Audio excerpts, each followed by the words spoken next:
Գյորջյան Կասկադ 60 ամիս փուլային վճարում բազմաթիվ առավելություններ։ Պարոն Փաշինյան, Ռուսաստանը արդեն սկսել է վատ մեջ դնել հայ տնտեսվարողներին, մասնավորապես ծաղիկի ու կոնյակի շուկայի տնտեսվարողները մեծ խնդիրների առաջ են կանգնել։ Եթե խնդիրները ընդլայնվի, ինչի մասին նաև խոսում են ռուս փորձագետներն ու վերլուծաբանները, ինչ են անելու տնտեսվարողները եւ հարցին որպես շարունակություն։ Եթե հաջորդ քայլով ռուսական գազը թանկանա, ինչ է անելու Հայաստանը, ինչ սցենար ունի այս իրավիճակում։ Շվեյկը ասում էր, եթե իմ մորաքույրը տղամարդ լիներ, ես նրան քեռի կասեի։ Հիմա գալիս եք եթե։ Իսկ եթե չլինի, ինչ են անելու նրանք, ովքեր հիմա ասում են, որ եթե լինի, ինչ է անելու կառավարությունը։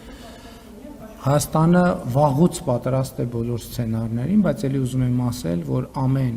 դեպք պետք է խորանալ, փաստական հանգամանքը նայել, որտեվ չի կարելի տենց մի հատ ընդհանուր պատկեր նկարագրել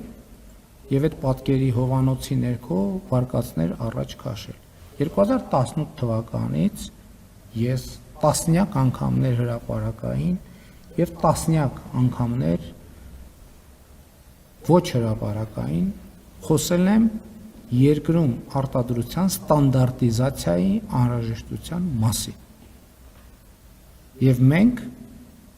միլիոնավոր դոլարներ ենք հատկացրել տնտեսությանը, որպեսզի իրենց արտադրանքը ստանդարտիզացիայի ենթարկեն։ Հարգելի գործընկերներ, ես չեմ տեսնում խնդիրներ։ Այն խնդիրները, որ կան,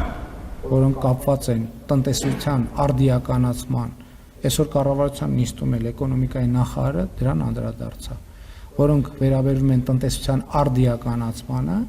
մենք աջակցել ենք, աջակցում ենք եւ շարունակելու ենք աջակցել տնտեսվարողներին։ Բայց մենք նաեւ համաձայն չենք, որ այդ թվում տեխնիկական խնդիրները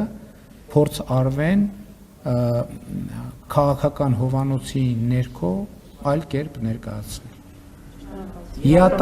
Եվրասիական տնտեսական միությունում կան հստակ ապրանքների, ծառայությունների, ֆինանսական միջոցների եւ աշխատուժի ազատ տեղաշարժի մասին կարգավորումներ եւ այդ կարգավորումները գործում են, այդ թվում մեր որոշմամբ, այդ թվում իմ որոշմամբ, որպես Եվրասիական տնտեսական միության տնտեսական բարձրագույն խորհրդի անդամ եւ Եվրասիական տնտեսական միության միջկառավարական խորհրդի անդամ։ Իմիջիայլոց ես ԵԱՏՄ միակ պաշտոնյան եմ, ով եւ բարձրագույն տնտեսական խորհրդի անդամ է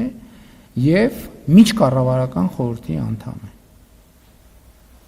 Այսինքն ես ԵԱՏՄ գործերին լավագույնս տիրապետում եմ եւ նաեւ իմ գործն է ապահովել, որ ԵԱՏՄ տարածքում ապրանքների, ծառայությունների, ֆինանսական միջոցների եւ աշխատուժի ազատ հոսք տեղի ունենա։ Եվ ես դա կապահովեմ։ Հայաստանի Հանրապետությունը Ռուսաստանի Դաշնության հետ ունի երկարաժամկետ պայմանագրեր։ Եվ ձեր ասացի հետ կապված ասացի համար որևէ հիմք չկա։ Մենք չենք կարող Ռուսաստանի եւ որևէ այլ երկրի հետ հարաբերվել այն տրամաբանությամբ կամ երկիրը մի կողմ երկու սուբյեկտ չեն կարող իրար հետ հարաբերվել այն տրամաբանությամբ, որ կողմերից մեկը մտածի, որ դիմացի կողմը այս պայմանագիրն էլ է խախտելու, այս պայմանագիրն էլ է խախտելու, այս պայմանագիրն էլ է խախտելու, այս պայմանագիրն էլ է խախտելու, այս էլ է խախտելու, էս էլ։ Այդ նշանակում է այդ խախտող կողմը ասում է ես սուբյեկտ չեմ պայմանագրային, ոնց կարա տենց բան տեղի ունենա։